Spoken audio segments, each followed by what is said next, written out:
मिश्रा जी, मध्य प्रदेश से। जय राधे राधे। राधे राधे महाराज जी। महाराज जी, प्रश्न में कोई त्रुटि हो तो क्षमा कीजिएगा। महाराज जी, ईश्वर पर अनन्य विश्वास तो बनता है, किंतु मन में संदेह उत्पन्न होने लगता है कि क्या मात्र ईश्वर के भरोसे सब कुछ छोड़ देने से जीवन सफल हो जाएगा। मन के संकल्प ऐसा कभी कोई उपदेश भी नहीं दिया गया। अब मनमानी सोच करो तो मन है, मन तो कितना गंदा सोचता है, अच्छा ही थोड़ी सोचता है। देखो, जांच करो मन की। मन तो प्रपंची है, क्या क्या सोचता है, कितना गंदा सोचता है। उसकी सोच कोई सत्य है क्या? कहीं भी महापुरुषों द्वारा ऐसा आदेश किया गया हो कि कायर बन के बैठ जाओ भगवान के भरोसे?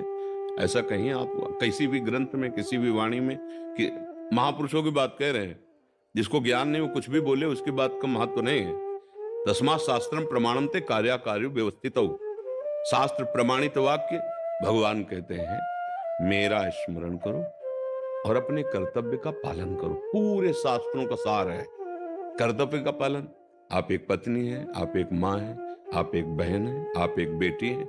आपको अपने कर्तव्य का व्यवहार ठीक वैसे ही करना है जैसे आपका संबंध है, और वो कर्तव्य भगवान को समर्पित करना है, नाम जप करना है। भरोसा दृढ़ भगवान का कि भले विपत्ति है, भले दुख है, लेकिन एक दिन सुख सिंधु भगवान कृपा करेंगे, मुझे दुखों से उबारेंगे। कायरता के लिए तो कहीं आदेश नहीं किया गया। अर्जुन कह रहे मैं युद्ध नहीं करूंगा, भगवान कह रहे युद्ध कर, मां मनुष्मर युद्ध से। कब किसने उपदेश किया आपको कि आप कायर बन के बैठ जाओ? ऐसा कभी उपदेश हुआ? और जहां हो रहा हो तो समझ नहीं उसकी ठीक है। कभी ऐसा उपदेश, एक भी प्रसंग, एक भी सत्संग, इतनी सामर्थ्य नहीं आप में कि आप ऐसे बैठ जाओ। अगर बैठ जाओ तो लिख लो, जो तुम नहीं कर सकते वो हो जाएगा। कर तुम अकर तुम अन्यथा कर तुम सर्व समर्था ईश्वरा। पर ऐसा कभी आदेश नहीं हुआ है, ऐसा किसी को नहीं कहा जा सकता, ऐसा कोई नहीं कर सकता। तुम ऐसे बैठ जाओ तो अंदर बंद हो जाएगा क्या सिस्टम? वो कार्य करता रहेगा। तो शरीर से भले ऐसे बैठे हो, पर कार्य तो मन कर रहा है ना। क्रिया रहित हुए कहां? क्रिया रहित तो कैसे? प्रकृति जबरदस्ती, सोच लगेगी, लघु शंका लगेगी, ये क्रियाएं होंगी, भूख लगेगी, प्यास लगेगी, ये क्रियाएं होंगी, तुम रोक पाओगे क्या? तुम्हारे बस की बात है, ये यहां से उठा के नहीं रख पाओ। अगर हरि का बल ना हो तो इतनी सामर्थ्य नहीं तुम्हारी। तो बस इसीलिए भरोसा उसकी सामर्थ्य का रखो। जो तुम्हें सामर्थ्य मिली, कर्तव्य मिला है, उसको करो और नाम जप करो। धन भरोसा, तन भरोसा, जन भरोसा, ये भरोसे लायक नहीं है।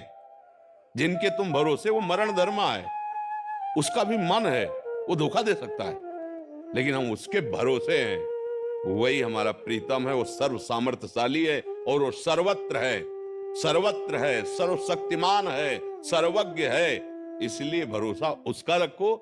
कर्तव्य अपना जो मिला है आपका वो करो। आप कहीं भी ऐसा उपदेश हुआ हो कि हाँ ये तो वैरागी महापुरुषों की बात है कि अब हाथ उठाया और निकल पड़े आपके भरोसे, तो चक्रवर्ती सम्राट का वैभव भी उनको घास लगता है जो ऐसे समर्पित हो गए।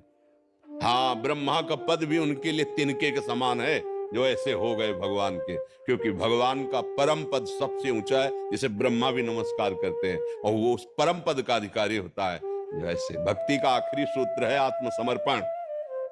आखिरी है आत्मसमर्पण। श्रवणम कीर्तनम स्मरणम विष्णुपाद सेवनम अर्चनम बंदनम दास्यम सख्य आत्म निवेदनम। ये छोटी मोटी बात है, पूरा भार रख दिया प्रभु के चरणों में। उनको भी कहते हैं अनन्यस चिंतयन्तो माम। उनको भी कह रहे कि चिंतन मेरा अनन्य होना चाहिए, आपका भरोसा मेरा रखो। योगक्षेमम वहाम्यहम्। बस कर्मण्येवाधिकारस्ते मा फलेषु कदाचन। केवल कर्म पर अधिकार रख, अपने कर्तव्य को कर, फल की चिंता मत कर। मैं हूं योगक्षेमम वहाम्यहम्। यह है भरोसा, यह है भरोसा। कायरता भरोसा नहीं है। और अगर आप प्रवृत्ति मार्ग के नहीं, निवृत्ति मार्ग के हैं। एक संत भगवान एक जगह उपदेश कर रहे थे कि यदि भगवान का दृढ़ भरोसा है तो तुम भूखे नहीं रह सकते, तुम दुख में नहीं रह सकते, तुम्हें परमानंद की अनुभूति होगी। तो मलुकदास जी बहुत बड़े सिद्ध संत हुए हैं। वो भी नई अवस्था के तो बैठे थे, तो उन्होंने कहा बिना किए भगवान दे देगा। जैसे प्रश्न बिना किए दे देगा, तो उन्होंने देखा आरत अधिकारी जब पावे गूढ़ तत्व न साधु। अलग अलग एक ही प्रश्न के 100 उपदेश हो सकते हैं अधिकारानुसार। वही प्रश्न है। जैसे एक ही बुखार है पर अलग अलग उसकी दवा। बुखार शब्द में कितने बुखार हैं, ऐसे ही इस प्रश्न में कितनी स्थिति आपकी कौन से भाव के आप हो। तो देखा है तो महापुरुष हैं, उन्होंने अपने तो उनका पक्का भरोसा रखो बिना किए। बोले हम खाए ना तो भगवान खवा देंगे, बोले पक्का खवा देंगे, विश्वास करो। वो उठे गांव की तरफ चले तो कई बीघे ज्वार का खेत होता है ना, ज्वार लंबी लंबी, उसके बीच में एक बरगद का पेड़ था। उसमें जाकर ऊपर बैठ के देखते हैं भगवान कैसे पवाता है। दृढ़ भरोसा, संत वचन झूठे नहीं होते। पर हमारा प्रश्न है कि क्या बिना किए बिना खाए भगवान खवा देगा? तो पक्का खवा देगा। संत ने कहा देखते हैं उनको। शाम तक बैठे रहे तो उस समय घोड़ों से राजकर्मचारी राजा लोग चलते थे। तो एक राजकुमार अपने निजी अंग सेवियों के साथ ऐसे भ्रमण के लिए निकला था। तो उसको बहुत सुंदर वटवृक्ष दिखाई दिया, बड़ा और सघन छाया। बोला चलो इसके नीचे जो हम लोग भोजन लाए ना बैठ के पाते हैं। सब सोने की थाल, वो तो राजकुमार है ना, तत्काल व्यवस्था की गई, वस्त्र बिछाया गया उनके ऊपर, थाल सब रख, अच्छे अच्छे पदार्थ सब रखे गए। अंगरक्षक खड़े थे। इतने में देखा कुछ घोड़ों की टाप और सुनाई दे रहे। तो उन्होंने देखा तो उनका एक तो 10 लोग हैं। बोले राजकुमार से कहा भागना पड़ेगा क्योंकि 10 लोग आ रहे हैं, हत्या कर देंगे अगर पता चलेगा कि आप राजकुमार, इतने सैनिक हमारे साथ है नहीं। भोजन वहीं, थाल वहीं, भाग गए। और वो 10 ही थे।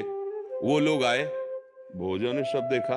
बोले हम समझ गए प्लानिंग क्या थी, ये लोग आएंगे खाएंगे और मर जाएंगे। वो आदमी है यहाँ जिसने भोजन रखा है। हम लोग कोई ऐसे मंदबुद्धि के थोड़ी है, सब जान जाते हैं। आपस में कहे ढूंढो, यहाँ वो है जिसने भोजन रखा है। ऊपर बैठे थे मलुकदास जी। बोले उतर नीचे उतर। बोले उतरूंगा। जबरदस्ती 2 चढ़े उतार के लाए। बोले सारा भोजन इसको पवाओ, ये हम लोगों को मारना चाहता ना, पूरा भोजन पवाओ। जबरदस्ती गुलाब जामुन मुंह में, सब पूरा भोजन पवा दिया। वो आनंदित हो रहे, मान गए प्रभु, मान गए। बिना किए जबरदस्ती पवा देते हो। अजगर करे न चाकरी, पंछी करे न काम, दास मलुका कह गए सबके दाता। बहुत बड़े महापुरुष हुए, बहुत बड़े महा, तभी कहा ना कोई छोटी मोटी स्थिति है, पर अपने लोगों को भगवान ने कर्तव्य करने का आदेश किया। सबकी स्थिति थोड़ी है कि भगवान के भरोसे इस तरह पूर्ण आत्मसमर्पण कर दे। तो इसलिए अपने कर्तव्य का अपनी स्थिति के अनुसार पालन करे तो ये स्थिति आ जाती है कि वो देख पाता है कि मैं करता नहीं हूं। वो अंदर से देख पाता है। जब अहम समर्पित हो जाता है तो जैसे कठपुतली है ना, वो नाचती है नचाने वाले के अनुसार। ऐसे भगवान शिव कह रहे हैं, उमा दारू जो सित की नाई, सब ही नचावत राम गुसाई। भगवान कठपुतली की तरह अपनी माया से सारे विश्व को नचा रहे। तो वो अहं जब समर्पित हो जाता है तब वो भगवत प्राप्त महापुरुष हो जाता है। जब तक अहंकार रहता है तो फिर भोग भोगना पड़ता है, जो भी शुभ अशुभ कर्म होते हैं। अवश्य में वो भोक्तव्यम कृतम कर्म शुभाशुभ।